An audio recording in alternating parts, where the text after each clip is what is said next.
Welcome to Italics, television for the Italian American experience.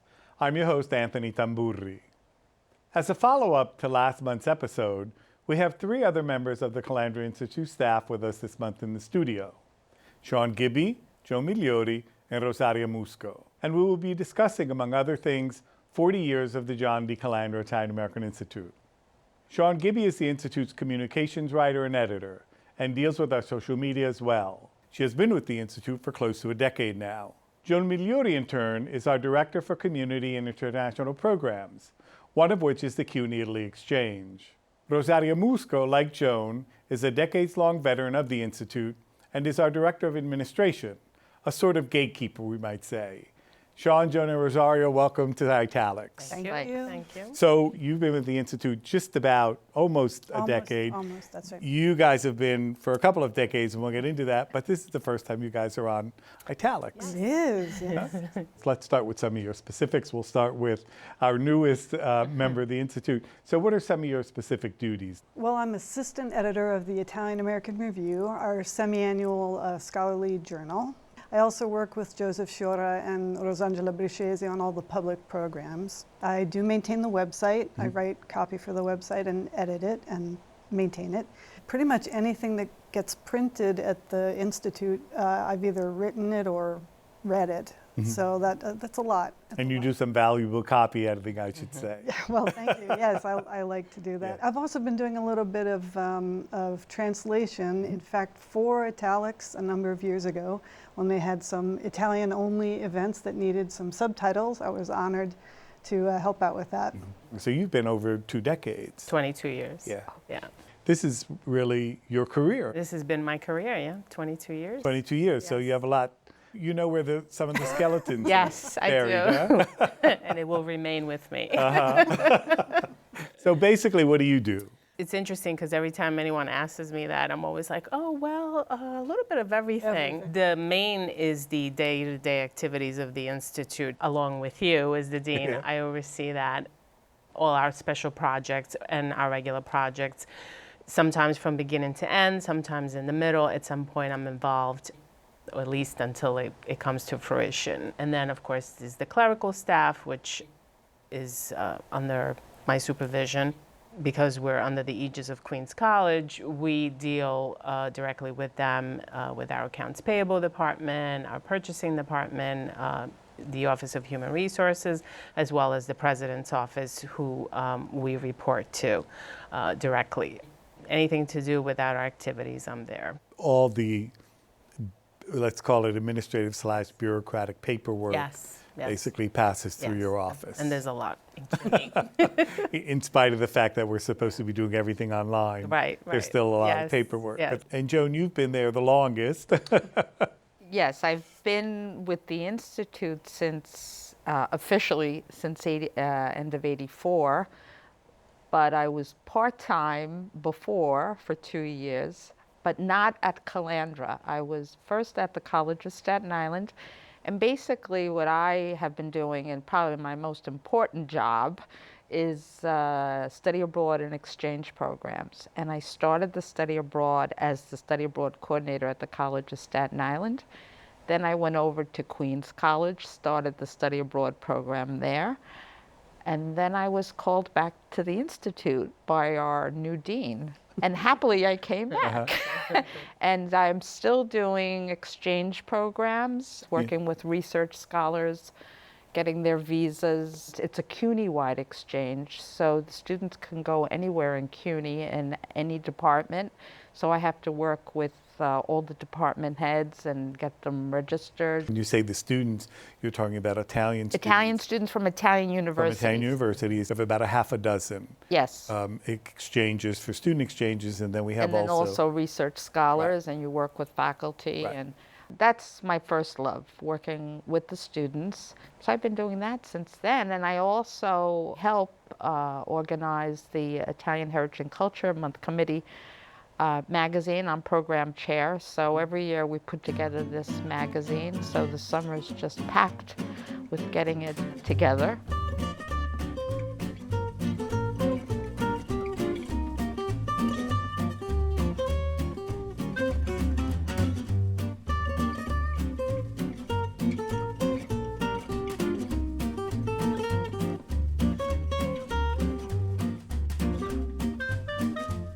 The CUNY Italy Exchange is really unique because I don't think there's another university that has that type of program where students can go to the other country, to the other university with which we have agreements, and basically study for free and study within that university. And so there's no admission process, things of that sort, and vice versa. And they can come and study with us, right? But then we also have under that large umbrella these shared interest agreements, and that's at the level of doctoral students and faculty and research projects and things of that sort. And that's wonderful to have them come too. Yeah. And setting up, some of the doctoral students want to be set up in certain departments, and I've always gotten so much help from chairs of departments throughout CUNY. What does it mean to work at an institute such as the John D. Calandra Italian American Institute, which is, I will say, the only institute of its kind that I know, not only in North America, perhaps even beyond our geographical area of North America. And I would think that the only other institute of this size, both production-wise and staff-wise, is perhaps the Centro Altre Italie in Torino that our friend Maddalena Tirabassi directs. So what's it like working for an institute like the John D. Calandra Italian American Institute? For me, it has been such a learning experience and just so great to be entrenched in my own culture as well, not just at home, obviously, but at work. That has been definitely a plus, in addition to just the different things that we deal with and we organize.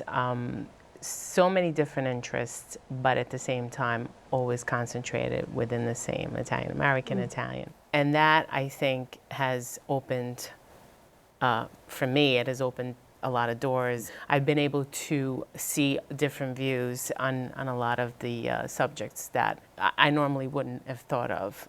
The other thing in your case is that you're also extremely familiar with Italian culture because you lived in Italy. I did, yes. And you went to school in Italy, and your parents are born and raised in Italy. Yes. So that has to have a certain fascination, I think. Definitely, definitely. You know, I can relate to some of the things in a positive way, obviously. So yeah, definitely. I would say the same thing effectively, even though I come from a completely different place, about the learning, because I think I sort of got this job by accident in a way, or providence, I guess. There's no like to think of it. accidents. Yes, it was fate. I'm convinced it was fate. But I was working for a Jewish online press and doing freelance editing and writing. And a friend sent me the ad, and of course it piqued my interest because it said Italian languages recommended or something. And when I got hired and took the job, I knew nothing about Italian American history or culture. And so it's been a really, not a steep curve, but I've been learning like from day one. And it's a tremendous place to learn about this, obviously, because there's always something going on. But what I didn't realize when I got the job, is just how avant-garde we are. Yeah. I mean, the Institute is really at the forefront of all of this research and work. So it's, I really count my lucky stars every day. You have a degree in Italian studies. Right. So from Indiana University. Italian language and literature, right? So you studied all the canonical writers of Italy. Italian, yes, Yeah. right. But I hadn't read a single one of the Right. Italian American Right. writers when I got this job. So Right. that was one of the first things I ever, Yeah. people are always talking about these references to, whoever. And I thought, I've got to catch up. Fortunately, I love to read. So, so I've been doing a lot of reading. Yeah. And So now you have a good handle on what's Much Italian better. and what's Italian And when I American. go back to the Midwest, I'm an expert. I'm like, yeah.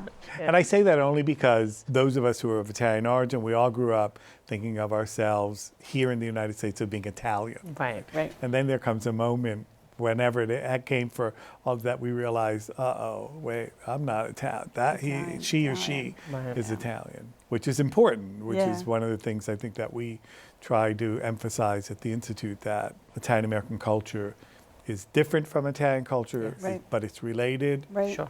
And they're different, but neither one is better than the other. Absolutely. That's the way we want to stayed it. Yeah. Yes. Because you have another different sort of experience with your family. Well, first of all, Italian was my first language at home. My mother was born in Italy. My father was the first son born here, but they insisted that I had to know Italian. So that was my first language. I never studied it. I mean, I can read it, I can write it. I wouldn't write a novel, but I can write it if I have to. And then I moved to Italy, got married, and lived there for almost 8 years. And my daughters were born there. And then we came back. That was culture shock, coming back, because I didn't want to leave. So I started immediately getting involved in associations, because if I didn't have Italians around me, I really felt I tried working in other places. And so when the opportunity to work for the Calandra Institute came up, I was so excited that I got a call from the president of College of Staten Island when I was in Italy, telling me that I would be doing, through the Calandra Institute, study abroad. So, you know, I came back, and it's been great ever since. I really grew up in an Irish neighborhood, so I had honestly no knowledge, let's say, per se, of Italian Americans. I just thought everybody was Italian, you know, and if they weren't, too bad, because they were missing out. And when I came to Calandra, at first there was maybe too much Italian American studies and not enough of Italian studies, because you have to know where you come from. So it's become a wonderful mix of the Italians and the Italian Americans. And I've enjoyed it since I was forced to come here. The idea of it becoming more Italian was only natural. I mean, it was going to happen only because of my own background. My training is in Italian studies, like yours, except I did all 3 degrees in Italian studies. So, you know, there's Italian canonical and some of the avant-gardes, whatever, but it was always Italian, the peninsula and the 2 big islands, right?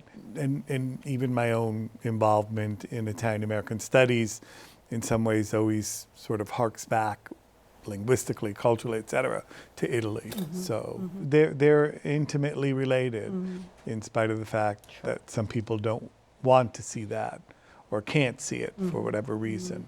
But they're intimately related, yeah. What other developments have you noticed that you think have had a good effect? Just the ability to be able to give you an idea and maybe run with the idea. It's been encouraging to, I think, all the staff to be able to do something and take it on with your, of course, your permission, which is always pretty positive. You know, you support us. Yeah. Yes, definitely. And that's something, I think, pretty unique to many places. It is. The thing that I try to get across to my friends is how exciting the atmosphere can be at the Institute, because really something new is happening all the time. And we are involved internationally. And we were talking before about the Bellagio. So, you know, people come from all over the world to talk seriously about the state of Italian studies and Italian American, Italian diaspora. Let's thank the people who made Bellagio possible. Actually, one of the people who made Bellagio possible, and people wouldn't think, is David D'Amato, who works for our advancement. And he actually introduced me to somebody, and from that conversation, it was Peter Madonia, who was at that time one of the directors, and under his purview was the Rockefeller Center in Bellagio. And so we began a conversation, and that led to us bringing, I think there were 19 of us who went. 9 Italians, 9 Americans, and me. Yeah. It's a very exciting atmosphere to know that people aren't doing this all over the country. This is where it's happening. I mean, I think for me it's been also the, like Joan was saying, the fact that the staff has been able to flourish. My professional development has soared I went for my master's. I was able to do this because of the support that I had both at home, obviously, and the Institute. So that was a big thing. And you only had to go upstairs. And I only had to go upstairs, so that was even You should better. say the Murphy Institute at that time. It was the Murphy Institute. Yes, right. and the School of Professional Studies, which is where my master's is from, but they were housed at the time, or at least the classes were housed with the Murphy Institute upstairs from us. So that made it a lot easier in that sense. And I think this is one of the reasons why our staff at the Institute, well, at least now, has longevity, because it is a great place to be. And we are flourishing. And like I said, there's a lot of staff development and staff appreciation for what is going on. And we're all a team. We work together, most of us. And we can toot your horn a little bit. I mean, we took your master's thesis and developed it into publication because it's on a subject matter that no one touched, right? Right. I mean, tell us a little bit about it. When I did the master's, they wanted a capstone as part of the completion. So I broached a subject that was personal for me, which had to do with nursing homes and Italian Americans in New York City, because I needed to concentrate on a certain area. I wanted to find out if there was a nursing home that catered to the Italian American community. Would the population, would the community be acceptable? Would they want to have that?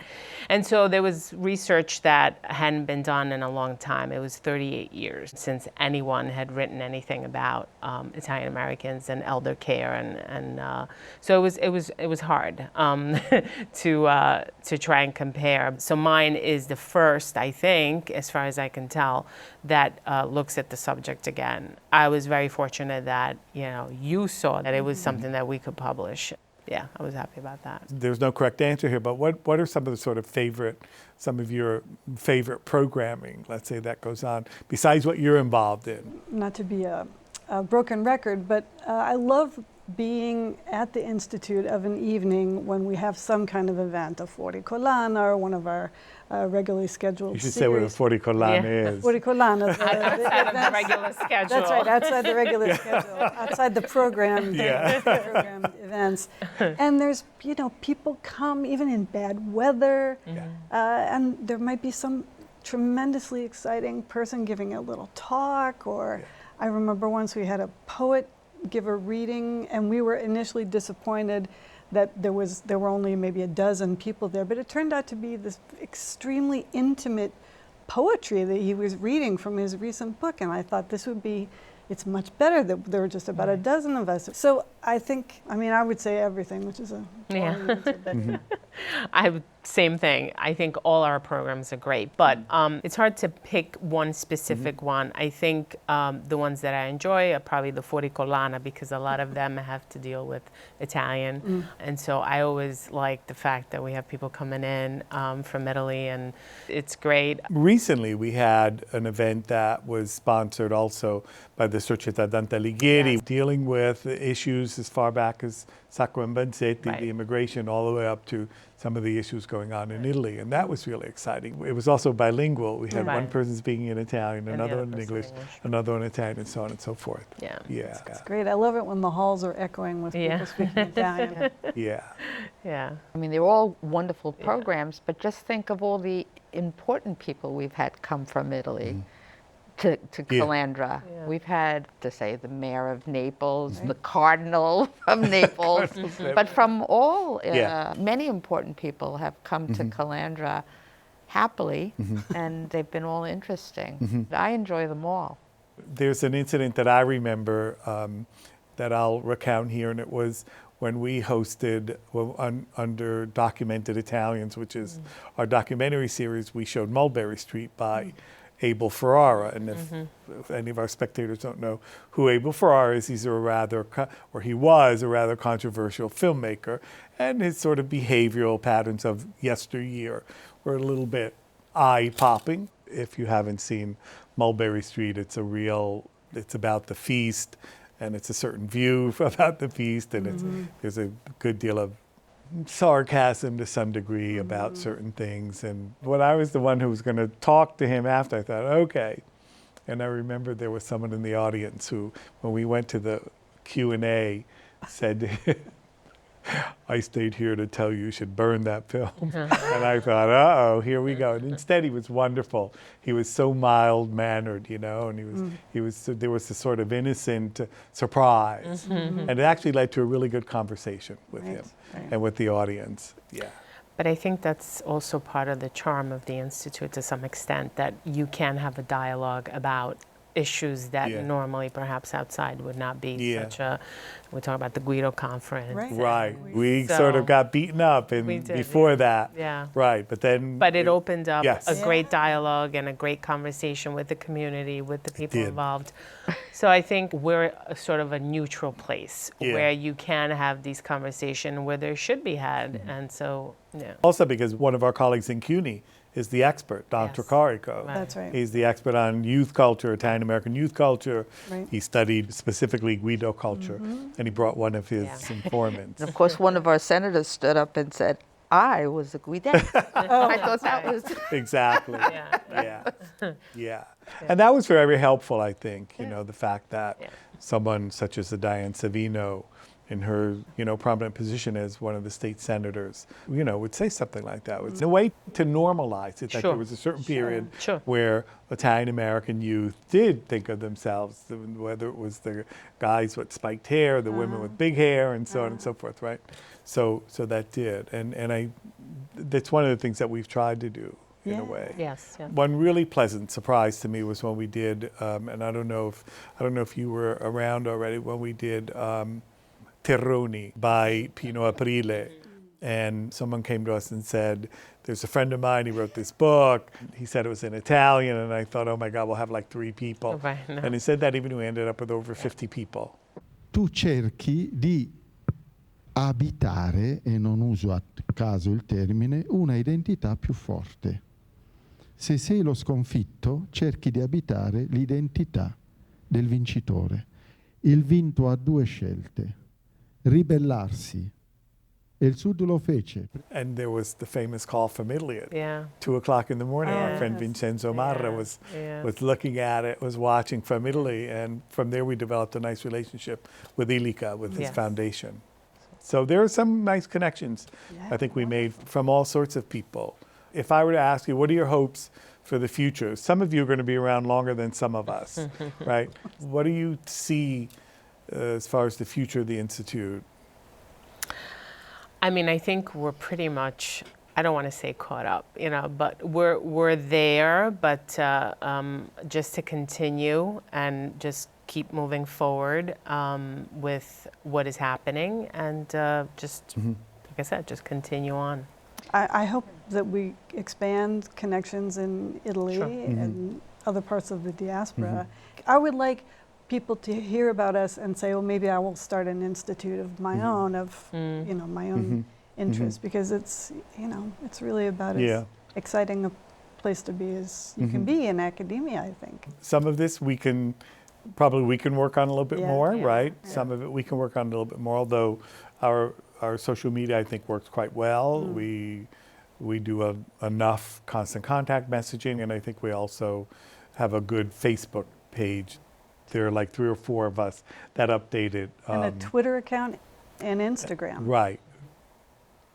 For me, the only thing lacking is that we're not connected to an academic program, to a graduate program. And I think that would help in what you're saying. Absolutely. I think that would give us a little bit, that would give us visibility in an area where we just don't inhabit at this point in any way, shape, or form. And so that's one of the things that I've been working on with some of our colleagues at other colleges to see if we can get that up and running and see how that works. So, well, we've spent some of your work time here, and we have to get back to work, you know. So thanks for coming. Thank you. Thank Thank you. you. Thanks for watching this episode of Italics. I'm Anthony Tamburri. Arrivederci alla prossima puntata.